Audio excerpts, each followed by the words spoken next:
to Nostalgianomics. I got the tap out shirt on. You know what that means. Sit down, put your seatbelts on, keep your hands and feet inside the vehicle at all times. This is about to get interesting. Your safety is of my utmost concern. So, now that I've had some more time on my hands, I've been making content again, obviously. And last night, I had the time to stop in a live stream of another fellow PokeTuber to hear his views on a subject and to kind of watch the chat and see what the community was kind of feeling. I had the intention on staying silent so that I could just be an innocent bystander and didn't have to be involved. And so I was watching, and I was not there more than 5 minutes in PK, Pokenology's live stream. It was on opportunity cost in Pokemon.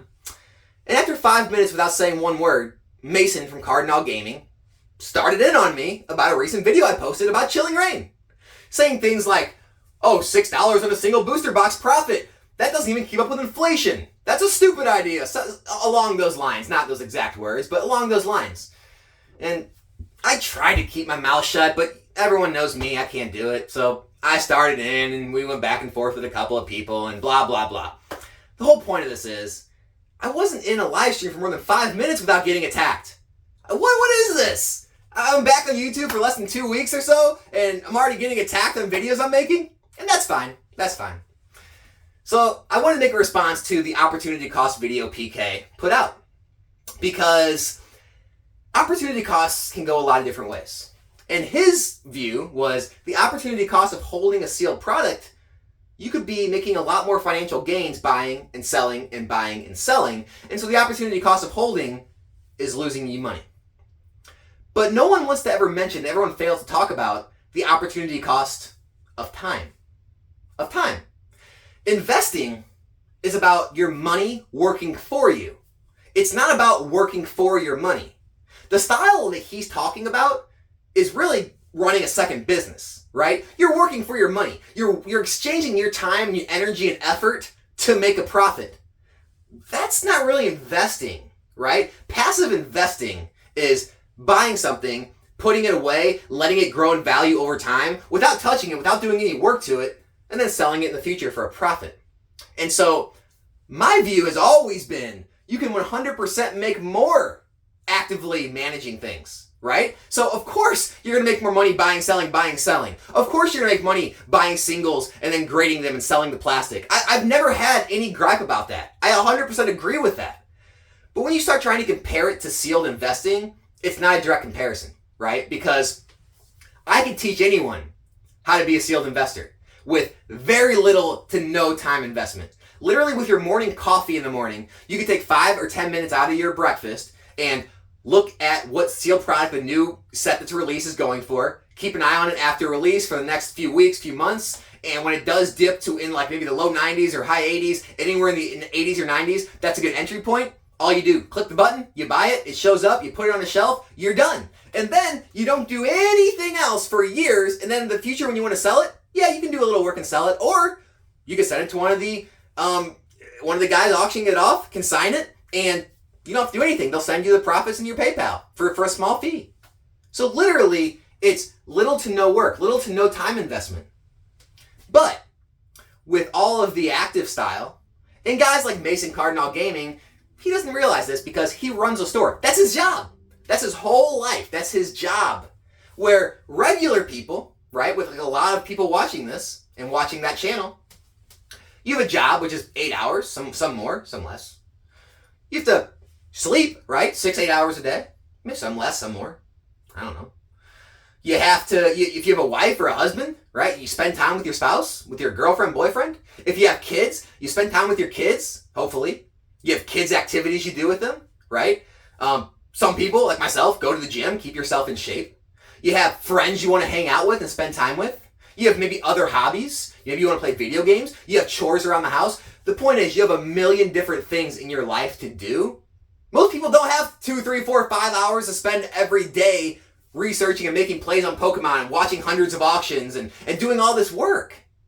A perfect example of this, if you go watch Pokemon Radar's channel, he doesn't post a lot anymore, but go watch his live streams he used to post. They were called like morning chat or coffee and chat or something like that.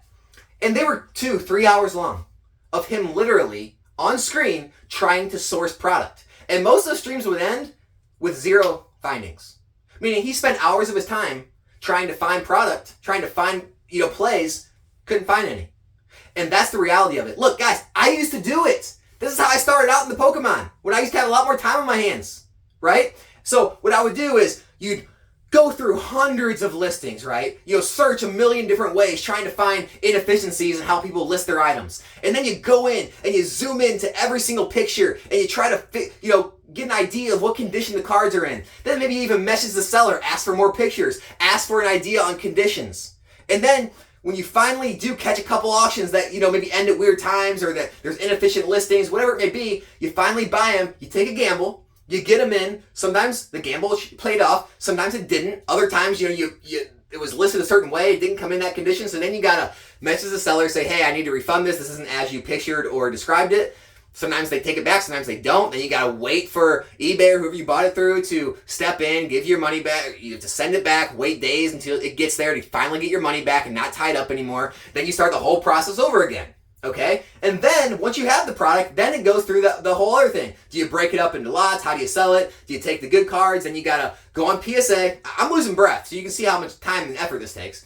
Go on PSA, make your whole listing on your submission. Then you got to pay PSA, ship it in, wait months. So you're already gambling that you get the grades you want. But then you're going to gamble that months later when you get your cards back, the market's still where it's at and it's not down. So then even if you get the grades you want, you don't lose money.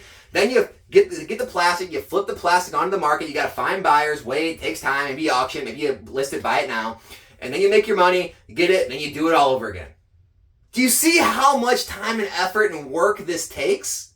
To where, literally, being a sealed passive investor maybe takes 5-10 minutes in the morning with your coffee to search each day for the new release, try to find the best possible entry point. As long as you're in like the low 90s or the 80s, you're going to be good long term. And by the way, another thing I want to talk about is this boogeyman of, well, this might not work forever. This might not work for Sword and Shield. Magic the Gathering has 30 years now. 30 years of booster boxes, always 100% of the time growing in value. Pokemon now, 25 years of it. Yu-Gi-Oh, 20 years of booster boxes, always 100% of the time growing in value. Let's say 3 years or more. After 3 years or more, the booster boxes are always worth more and they continue to go up into the future. Now, there might be some weird collection boxes or some ETBs here and there, some other cards, whatever, that don't grow in value over time. I get it. But booster boxes always have 100% of the time. And 25, 30 years, that's through a lot of different economies, a lot of different ups and downs, tons of changes in the last 25, 30 years in the world.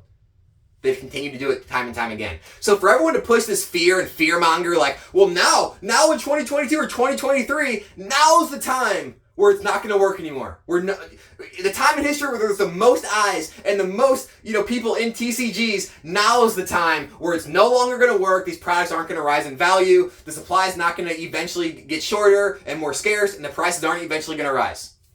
Come on. Did you really expect people to continue to believe that? Like, how many years have to go by? 35, 40, 50 for people to finally realize, oh wait, as this product ages, the booster boxes rise in value. Oh my gosh! And so I watch this stuff and I just get so angry because so many people buy into it and they think, oh, well, obviously it's better to do all these flips than to sealed invest. Well, yeah, if you want to take a bunch of risks and invest a lot of time. But investing has never been about time. Investing has always been about letting your money work for you. Everyone's heard that. You need to get your money working for you. That's investing. When you're investing all your time, effort, energy, doing all this research to do all this, that's not investing. That's working a second job. That's what that is. And so, can you make more money that way? Of course you can. Your best wealth building tool is going to be your income, right? You put money in investments so that you can grow your money without working, right? You work for your money, you invest it to grow without working.